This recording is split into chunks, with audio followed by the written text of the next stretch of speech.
Okay, so good afternoon, everyone. This is Audrey Russo, President and CEO of the Pittsburgh Technology Council. I'm thrilled to be here, as I am every day at 12 noon Eastern Standard Time. Today is a topic that is near and dear to my heart and our organization's heart, and we're going to talk about all things international. And we have two guests that have a lot of expertise. And while many of us, most of us, are not traveling internationally, it doesn't matter. It matters that we're all global citizens and there's opportunities that abound, whether or not we're sitting in Pittsburgh or we're actually getting in the air and going somewhere else. But I'm pretty excited about our two guests, and they're going to give us some updates and perspective on the things that each of them are working on.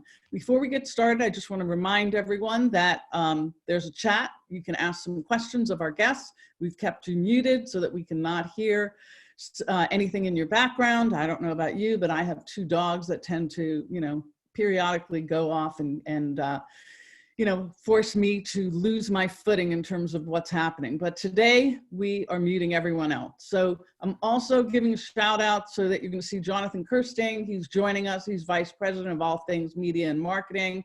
You might know him from 50 Stories of Summer and Tech Vibe Radio.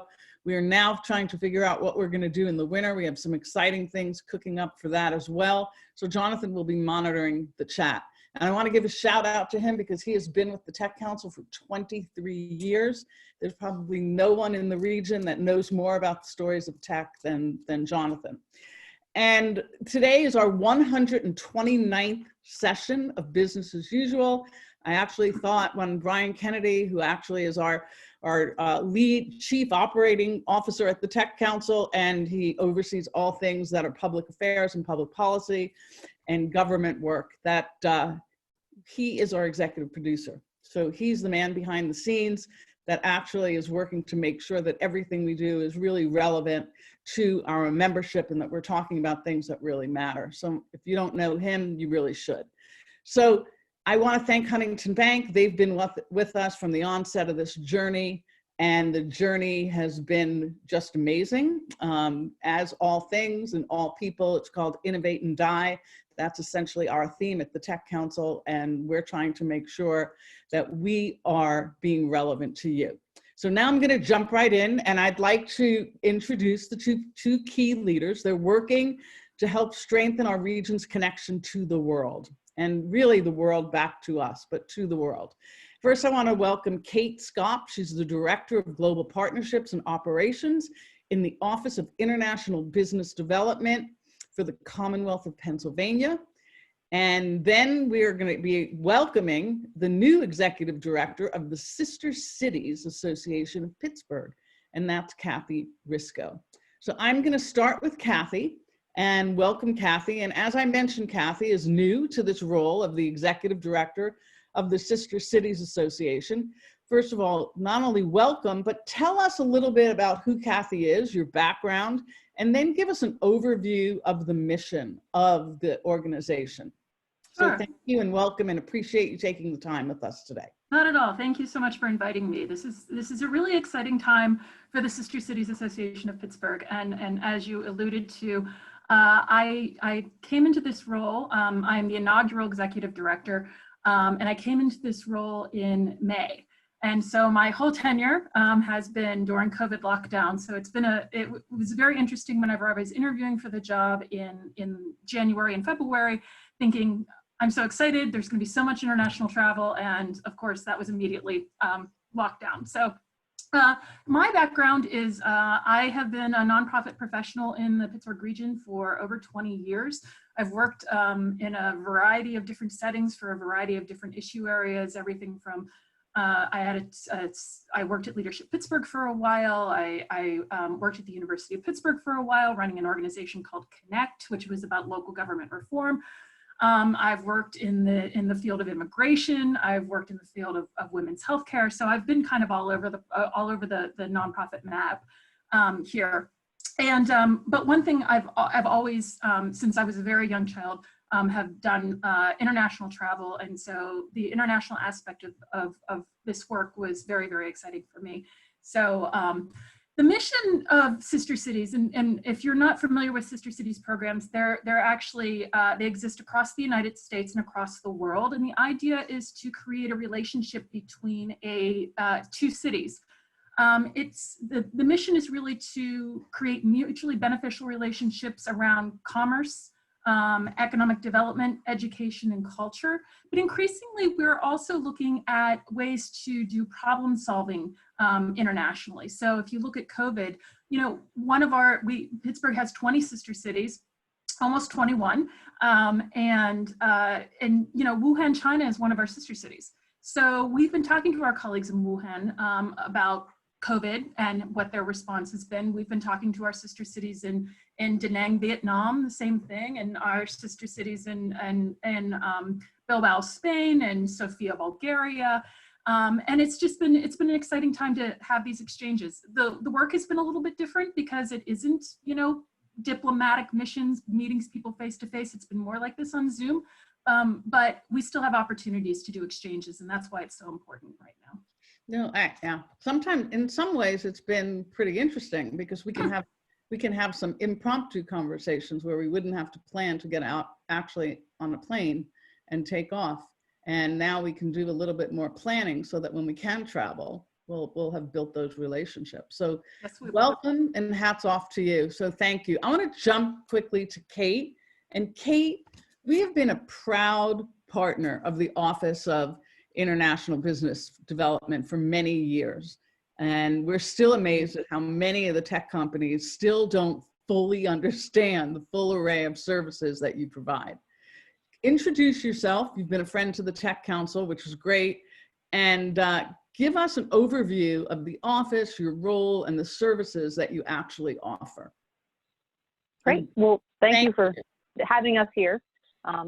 You have been a great partner to us as well. This time last year, you were hosting us and all of our international reps. So we value that partnership and your support as always.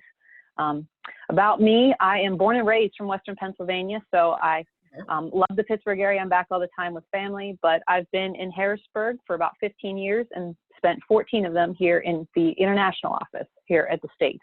And we really have a mission to do two main things, which is helping our Pennsylvania companies build, make, sell their products and services around the world. And secondly, it's to attract new business opportunity from everywhere into Pennsylvania. And with those investments, we're creating new jobs and developing new technology and innovations where, you know, it's creating a bigger, better economy here in Pennsylvania. So we're really trying to take a diverse approach, and it really goes down to our partnerships. And it's not just us and our little team here in Harrisburg, although we're all working remotely as we have been since March. We also have our local partners. So we've got a regional export network in Pittsburgh. It's the Southwestern Pennsylvania Commission. But then we have a series of other partners that we work with, Allegheny Conference, the Pittsburgh Technology Council, and so on, to really engage companies and meet and greet and figure out how to help a company take the next step to advance their business. So we've got that, but then what makes us unique is that when those questions and things evolve, we also have a network of international representatives around the world that are able to work with you on a variety of products and services, market research, diversification, or filling out paperwork to, you know, get your product into a particular market, or identifying a different distributor you might need to help you get your foothold in somewhere new.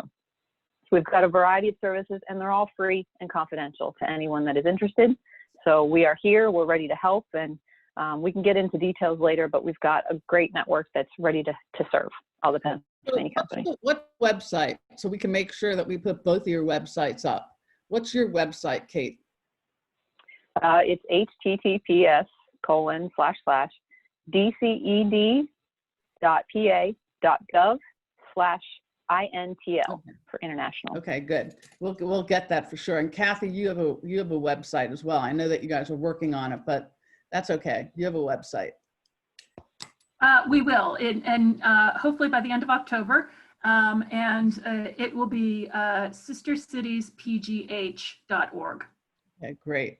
So thanks, Kate, for that. We'll dive in a little bit, but right, you're absolutely right. And I think when Brian was talking before the show, that there's so many resources that are actually available that we just have to continue to get the word out. So really appreciate you being on, and we'll talk a little bit more about those services in a minute.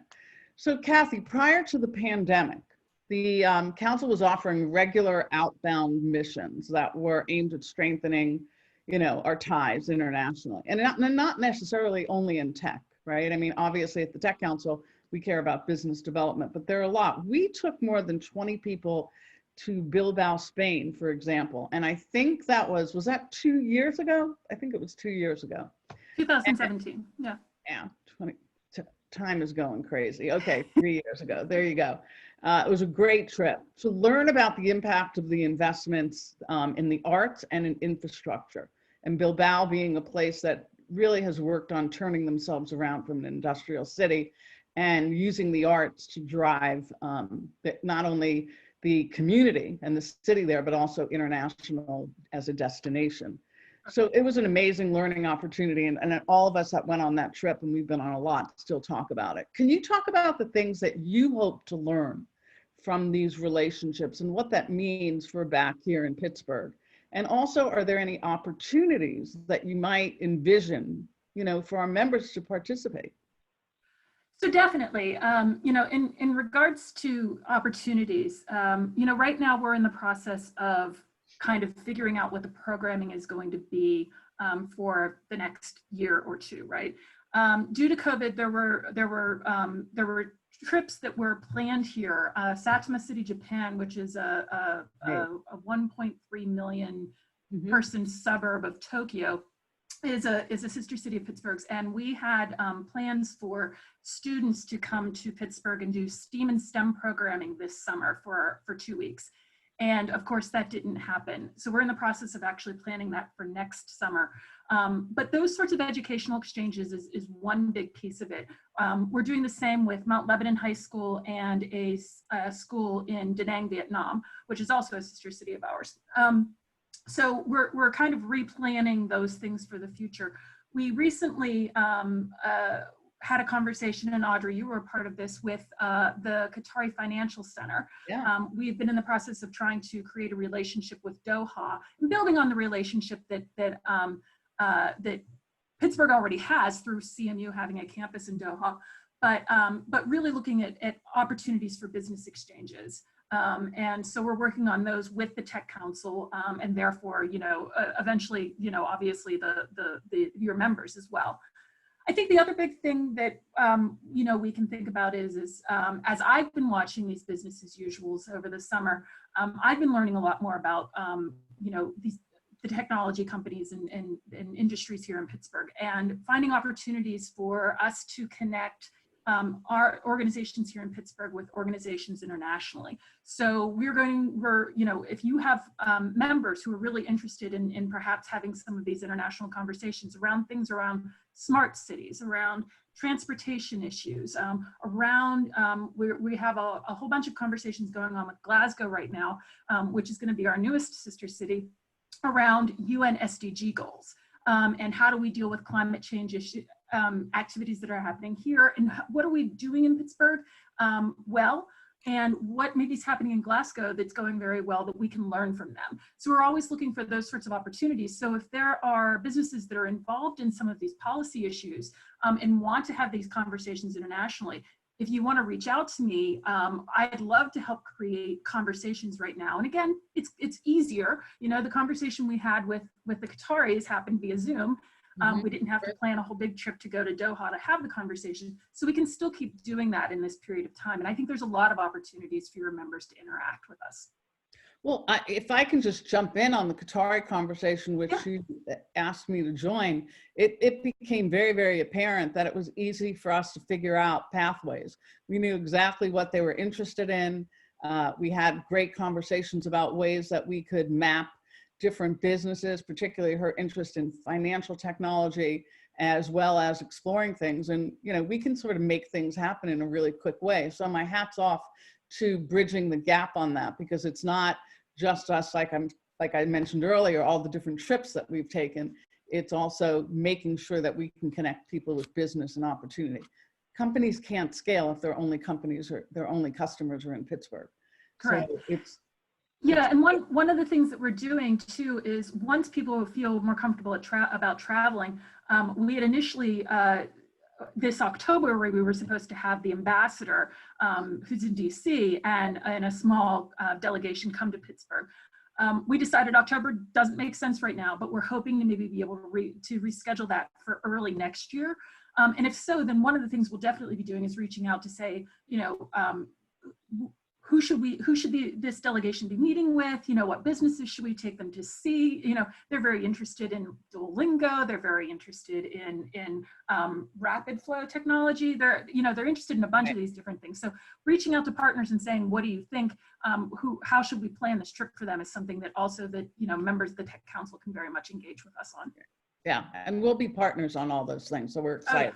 Oh, yeah. So thank you. So Kate, I mentioned earlier about doing a little bit of a deeper dive into the kinds of things that you offer. You offered, you know, back in the day, we reminisced about, you know, your support of us even going to South by Southwest. That had to be like nine plus years ago. But you've actually offered, you know, grant funding to help companies absorb costs for international businesses, for tech, for trade shows. And does that still exist?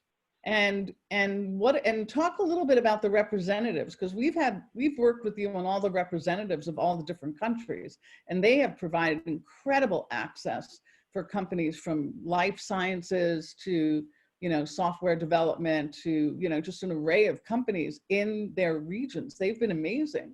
So can you talk about, like, does that still exist, or are we living in a different world right now? We know that our revenues at the state aren't what they need to be, but what does exist? Well, we still have those representatives and we value them highly. Now we've had to tighten our belt a little bit just because COVID has kind of, you know, complicated things around the world. So we do have a small group of international representatives there. Normally they would be sitting in Pennsylvania right now, meeting with companies during our annual Bringing the World to Pennsylvania event. But we had to pivot this year. And so we've done a series of virtual seminars, and there's still 3 more days left to go, and I'll certainly post that in the chat. They are all free sessions, and some of them are targeted in industries. Most are just getting to know the market and identifying ways that you might be able to access some of those resources. But they are wonderful folks that are, they are located in market, speak the language. They are able to dive into the industries. They've got partners in various places that they're able to utilize in order to answer the questions that our companies have. We do work with a lot of companies. Most are small to medium size, so that isn't a requirement. So we're looking for folks that are looking to expand their business around the world. And if we don't have a representative in that particular market, we'll help identify one perhaps through our federal partners. So we'll figure out a way to assist our companies with doing their work. But when it comes to money, we do have some. It's changed over the years. But we have been fortunate that we have been awarded federal dollars from the Small Business Administration. So we have launched a program called the Global Access Program, or GAP. So they're small grants to qualify companies that, you know, fit all the SBA requirements. And it's up to $5,000 a year. And it's typically used for trade shows or missions. If you're traveling to meet with companies, you could utilize that funding. Because of COVID, not many companies are traveling right now, as you would imagine. So we've pivoted, and virtual events are now allowed. Digital marketing, marketing development. So we're trying to find ways where you can still access the international markets, but not necessarily have to leave home right now. So that funding is available. I'm one of the resources, as well as we work with Rena at the SPC, Southwestern Pennsylvania Commission. She helps with all of the paperwork that's required. As you know, the Fed, there's lots of hoops to jump through, but we will walk every step of the way to access those dollars should you be qualified. We really want to see companies use that to make a difference in their bottom line and expand their business. So love to send you more information on that. And so those trade reps have been really helpful in terms of connecting people with real customers.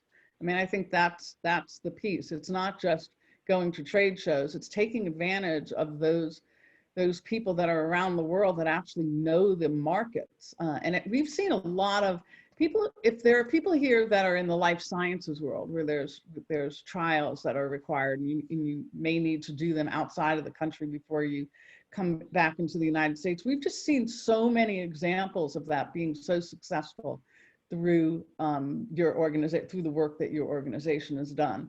And that's business that is actually part of our tax dollars. And correct. You've been able to leverage them despite all the hard times. So I'm thrilled to hear that those services are still around and that they're still there, and they can help you identify what might be required in a particular market. And some of those tests aren't required here in the US, but some of them do fall as an eligible expense on a global access program. So if you need to get some particular test in Japan, we might be able to help cover some of that cost. So we'll figure out a way to make it work. Now, and she does mean that. We're not saying that. So please, if you're interested, definitely reach out, even in terms of inquiry, because you can't underestimate that. And with the lack of travel, actually, I think we need you more, Kate, than we did before.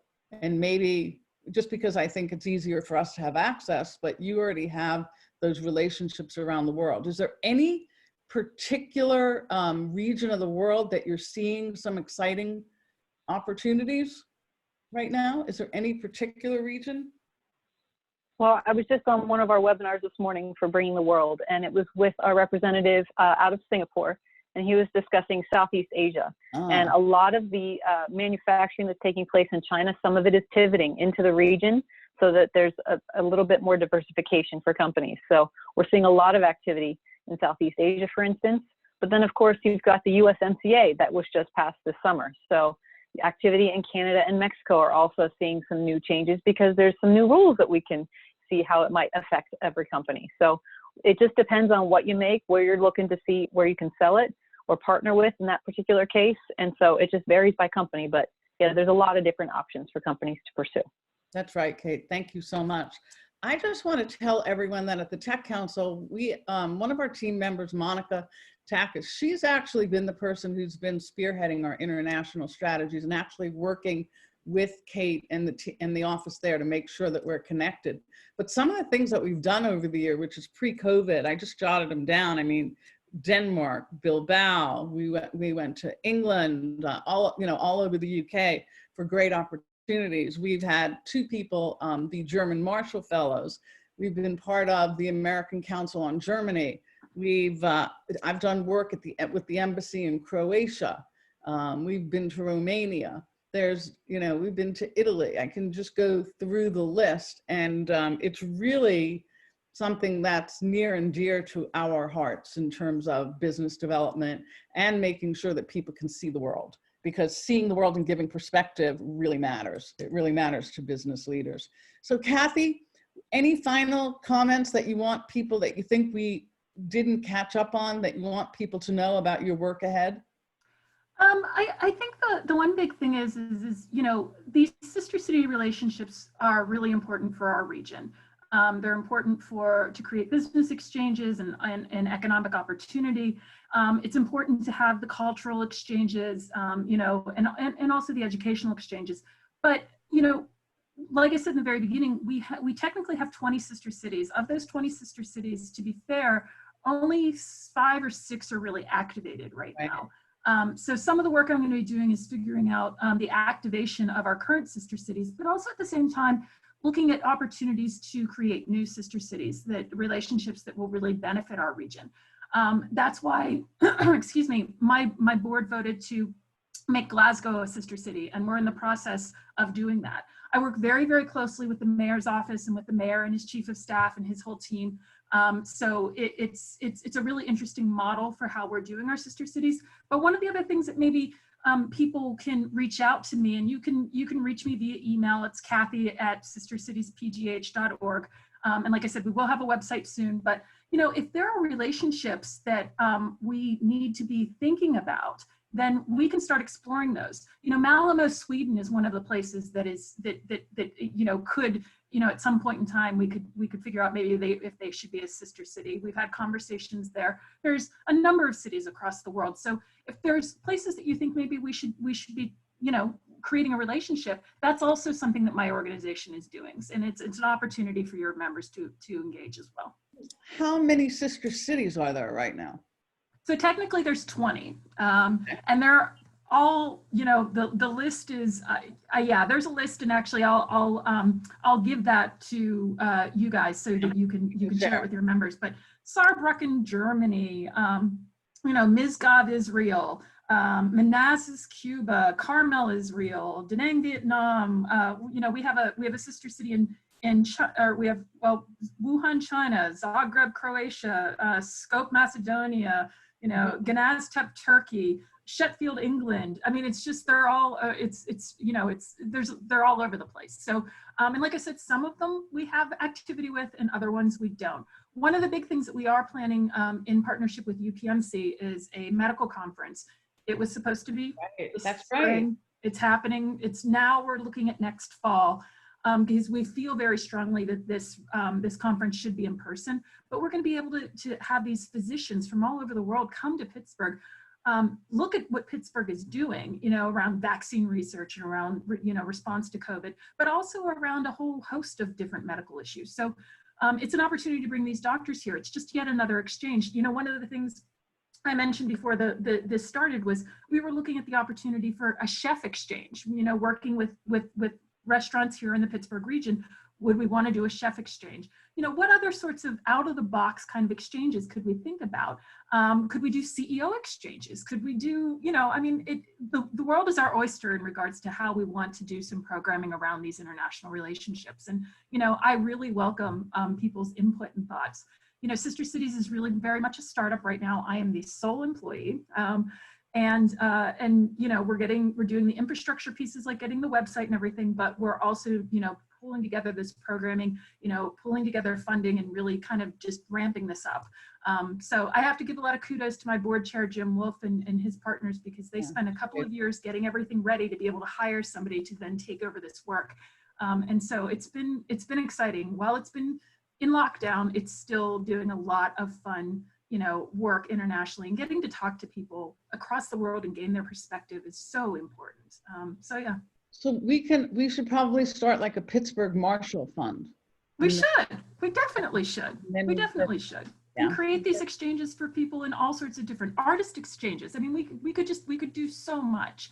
And really, you know, one of the things I was talking to a friend of mine about was, like, I really want to make sure that when we do educational exchanges, that we're going to be able to provide scholarships for low income kids to have that opportunity. The first time I went to Europe, I was 12, and that was life-changing for me. And I really think that kids who typically wouldn't have these sorts of opportunities are the ones who so desperately need them right now, so that we can make our world a better place and understand each other better. That's great. That would be like a good, post-COVID opportunity and commitment. Oh yeah. Oh yeah. Thank you so much, Kathy. And I want to give Kate, first of all, thank you for being with us today. Thank you for being in the role that you've been and in such a good partner. Is there anything else that you think that I might have missed in terms of pointing out during this discussion? Anything else you want to add? We are here, so please reach out to us, use our website. We've got partners in Harrisburg, in Pittsburgh, and around the world. So please, we're here to serve you, so reach out. We'll do what we can to help. Thank you both so much. And speaking of quasi-international, but it's definitely not the United States, tomorrow we have the Toronto Stock Exchange, and they'll be with us. You can go to our website and you can see what we're doing. So if you're thinking about Canada, you're thinking about the stock exchange, this is a great way to just get connected and understand the requirements and understand what's happening there. We're always working on international. We see the both of you as partners and an additive to our work. If you have any other questions about international strategies, particularly coming up, hopefully at the end of next year, you can reach out to Monica Takis on our team, and she will tell you about the trips that we have taken, the outcomes, as well as what we plan for the future. So I can't thank everyone enough. Thank you both, Kathy and Kate. Stay safe and continue to do your great work, and we will stay connected and we'll share the resources that you have shared. So that's it for now. I hope everyone has a great day, and we're back here. We have a whole list of folks that we are interviewing over the next week or two, and we're pretty excited about the diversity that we're bringing to the table in terms of conversations, tech companies, and people who are doing things just like Kathy and Kate to change Pittsburgh and enhance our relationships around the world. So thanks, everyone. Thank you.